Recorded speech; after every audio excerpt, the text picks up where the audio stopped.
meditar en una porción muy bonita de la palabra de nuestro Dios. Bueno, todas las porciones son bonitas, pero hay algunas que llaman mucho más nuestra atención. Así que quiero invitarle que abra su Biblia en el libro de los Salmos, en el capítulo 4. Capítulo 4. Vamos a leer 2 versículos nada más, aunque el objetivo es poder ver varios de los 8 versículos que tiene este salmo. Salmos capítulo 4, versículos 1 y 2. Cuando lo encontremos puestos en pie, le damos lectura a la palabra de nuestro Señor. Salmos capítulo 4, versículo 1 y 2. ¿Lo tenemos, hermanos? Salmos en medio de su Biblia, ¿verdad?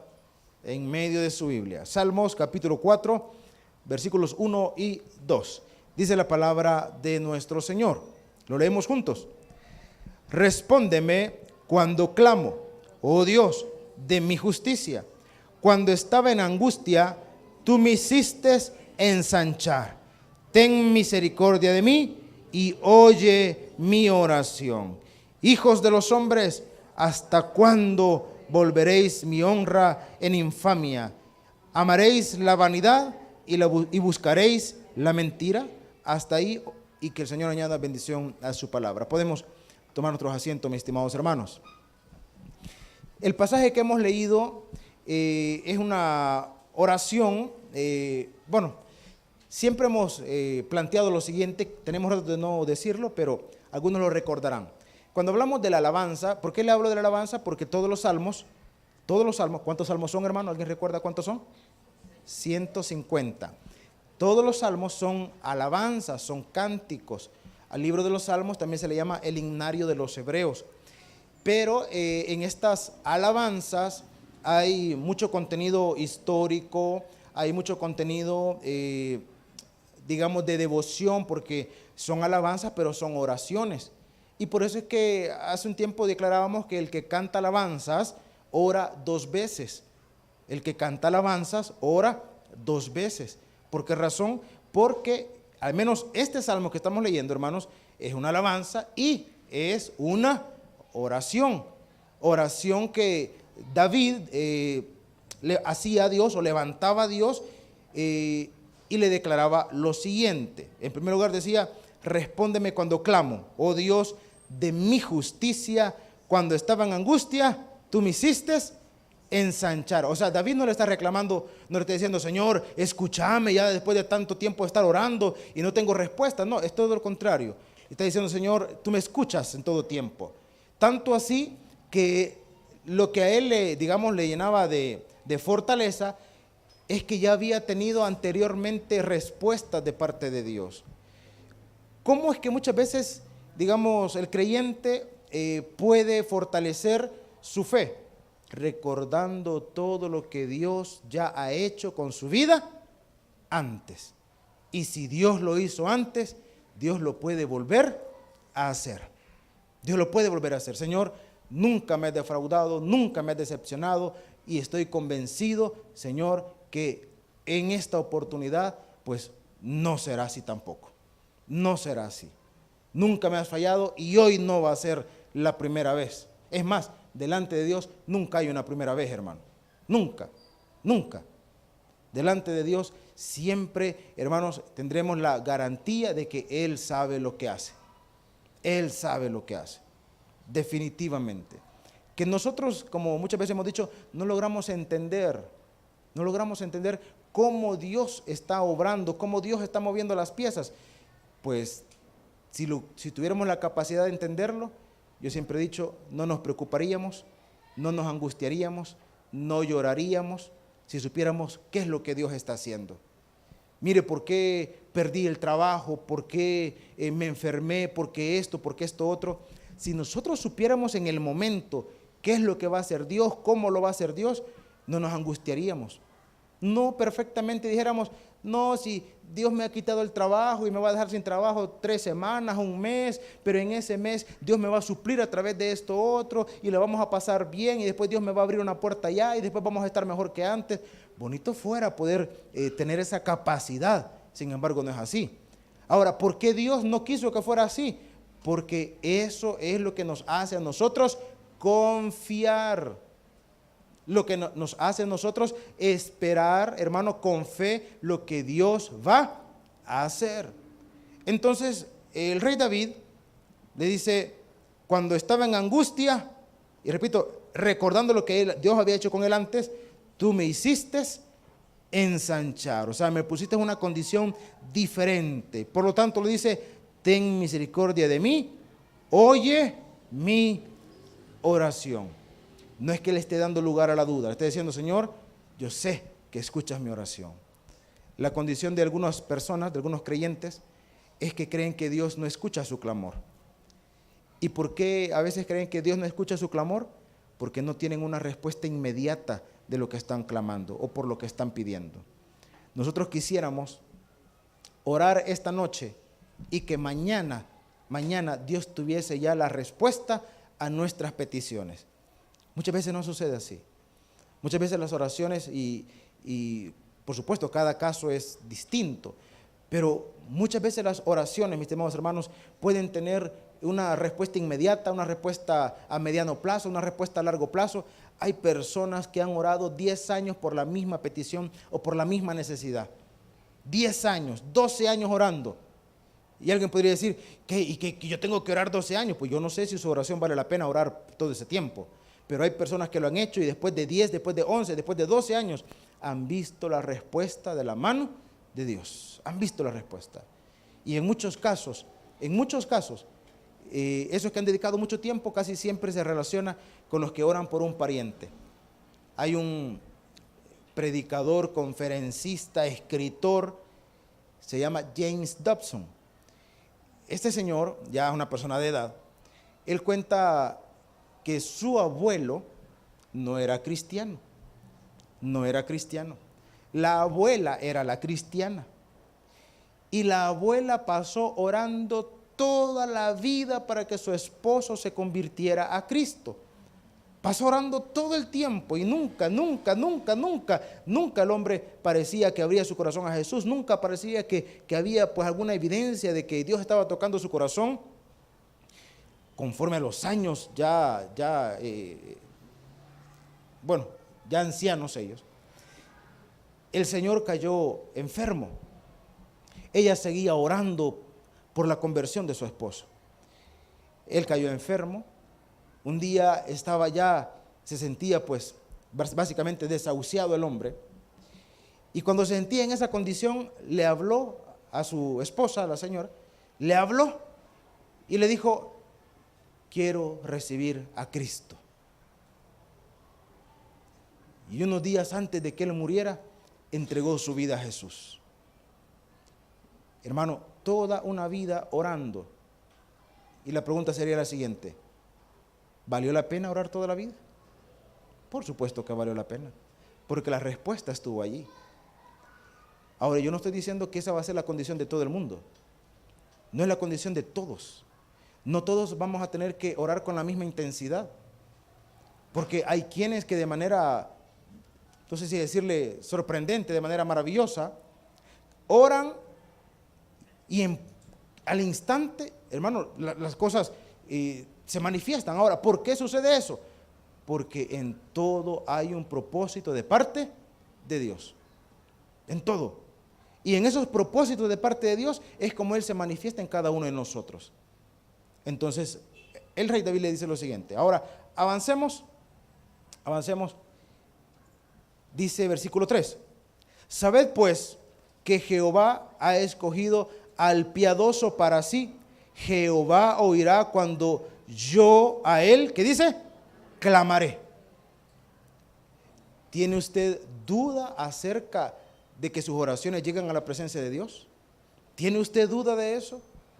Mire, ¿será que Dios me oye a mí? Hermano, Dios no está, bueno, el libro de Deuteronomio dice, Dios no está allá al otro lado del mar para que digamos, ¿quién irá hasta donde está Él, verdad?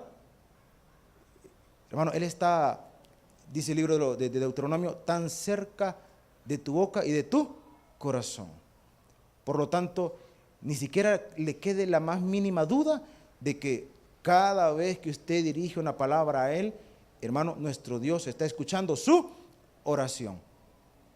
El problema no es que si Dios le escucha o no le escucha, el detalle es, ¿creo yo que me está escuchando o no? Si yo estoy convencido que mi oración está llegando hasta su presencia, porque el problema no es de Dios, el problema es nuestro, porque es mi fe, es mi confianza la que está poniéndose a prueba. Mire, ¿y será que tengo que gritar para que Dios me oiga? No, simplemente tiene que presentarse con un corazón sincero. ¿Qué es un corazón sincero? Mire, hermano, sin fingimiento. La palabra sincero tiene un origen curioso, interesante, porque cuentan que en la antigüedad, cuando se comercializaban mucho las vasijas de barro, y aquí en nuestro medio, pues no hace tanto tiempo eso, ¿verdad? Hace, qué sé yo, 40, 50 años, se cocinaba en vasijas de barro, el agua se conservaba en vasijas de barro y muchas cosas. Lo que sucedía es que en el proceso de elaboración de las vasijas, cuando, no sé si decirle cuando se horneaban, porque realmente no era un proceso de horneado, sino que ponían las vasijas, les ponían monte o paja seca, ¿verdad? Les ponían fuego y eso venía digamos, y sellaba todo aquello. En ese proceso, con el calentamiento, si era demasiado, las vasijas se agrietaban. Y si la vasija se agrietaba, entonces simple y sencillamente ya no servía, porque no podía contener nada. En el caso de la cocina o líquidos no lo podía contener. Pero como siempre han existido, ¿cómo le diríamos? Timadores, ¿verdad? Como siempre han existido, entonces venían y las grietas las cubrían con cera. Las cubrían con cera y las maquillaban de tal manera que parecía que eran parte del mismo barro. Entonces, a la hora de comercializar, la vasija aparentemente estaba en perfecto estado. Cuando la persona la compraba y le depositaba el líquido o la ponía al fuego, entonces la cera se derretía y se echaba a perder todo. Entonces se ideó una técnica que hasta el día de hoy todavía se utiliza, ya no con el barro, por cierto, pero sí con otros materiales como el aluminio. ¿Qué se hacía? Agarraban la vasija, se ponía en dirección al sol para ver si efectivamente no tenía ninguna grieta. Porque si tenía alguna grieta, aunque tuviese cera, siempre se evidenciaba que ahí había un daño. Entonces el comerciante, para ofrecer su producto, entonces gritaba, vasijas sin cera. Estaba diciendo, estas están buenas, estas no contienen falsedad, estas no contienen mentira, estas son auténticas. Entonces la condición delante de Dios tiene que ser así. ¿Cómo se va a presentar? Así que bote el chicle, ¿verdad? Sincera, sin fingimiento, sin mentira. No se trata de una condición de perfección porque ninguno de nosotros la cumple, pero de sinceridad sí, de sinceridad sí. David le dice a Dios, Señor, porque tú amas la verdad en lo más íntimo. Tú amas la verdad en lo más íntimo. Entonces, si vamos a presentarnos delante de Dios, hermano, hay que hacerlo con sinceridad. Y cuando hay sinceridad delante de Dios, una vez más, no tenga duda que Dios escucha su oración. Y cuando usted está convencido que Él escucha su oración, valga la aclaración, que orar, hermano, no son palabras mecanizadas ni estereotipadas. Una oración es una conversación con Dios. Una conversación en donde usted le expresa lo que hay en su corazón, en donde usted le clama por su ayuda, pero también donde usted le comparte sus alegrías. Entonces se establece la comunión. Y cuando hay comunión hay confianza. Cuando hay comunión hay confianza. Hay confianza. Y yo siempre he puesto el mejor ejemplo de confianza que tengo. No puedo ilustrarle de otra manera porque es el que conozco. Y siempre les he comentado, cuando la palabra confianza significa descanso también, ¿verdad? Cuando voy a la casa de mis padres, yo me siento en la tranquilidad, en la confianza de ir y abrir la refri y si hay algo bueno, sí, exactamente. Se los piden, se los quito de un solo. Hoy, pero no le da pena. ¿Y por qué me va a dar pena? Yo siempre he dicho, si me criaron por tantos años, un día más no les pesa a los viejitos. No. Y esta última oportunidad, que fue el domingo por la noche, que compartí con ellos, les voy a contar, pero no vayan a andar diciendo, me regañó la viejita usted. ¿En serio? Me regañó. Porque me dice, ¿a qué horas te vas a ir mañana? Que era el día de ayer. Y le digo, bueno, usted ni va a estar, así que me voy a ir temprano. ¿Y qué tiene que yo no esté? Me dijo, ¿no estás en tu casa, pues? Ay, se dije yo, esa es mi viejita, dijo, ¿verdad? Y en otras palabras me dice, ¿te puedes quedar? Claro, yo no había un mandado y dice, vaya pues, tanto que insiste, ¿verdad? Es que la confianza es así. Donde hay comunión hay confianza. Entonces, cuando hay comunión con Dios, ¿qué se desarrolla, hermano? Confianza. Y cuando hay confianza, hay seguridad. Donde hay comunión, hay confianza. Y donde hay confianza, hay seguridad. Por eso David le dice a Dios, váyase hasta el versículo 7. Este es un resultado de la comunión. ¿Ve usted lo que dice? Tú diste alegría a mi corazón, mayor que la de ellos cuando abundaba su grano y su mosto. Hice una comparación. Aquellos se alegran, como si pudiéramos poner un ejemplo práctico, ¿verdad? Para muchos, el día de ayer, una forma de celebrar, digamos, apartado de Dios, pudo haber sido que a través de ciertas situaciones que no son agradables, que no son gratas, y que podrían proyectar que es una condición de alegría. Entonces David retoma un caso similar y dice, Señor, porque tú me diste alegría a mi corazón mayor que la que ellos experimentan. ¿Y por qué mayor? Porque ellos necesitan de algo, oiga bien, necesitan de algo para sentirse a gusto. Nosotros no necesitamos de algo, sino de alguien, y ese alguien es Dios. Y ese alguien es Dios. Entonces, dijimos, este es un resultado. Tú me diste alegría a mi corazón. Y vea usted el versículo 8, que es el que me encanta, lo hemos citado un montón de veces.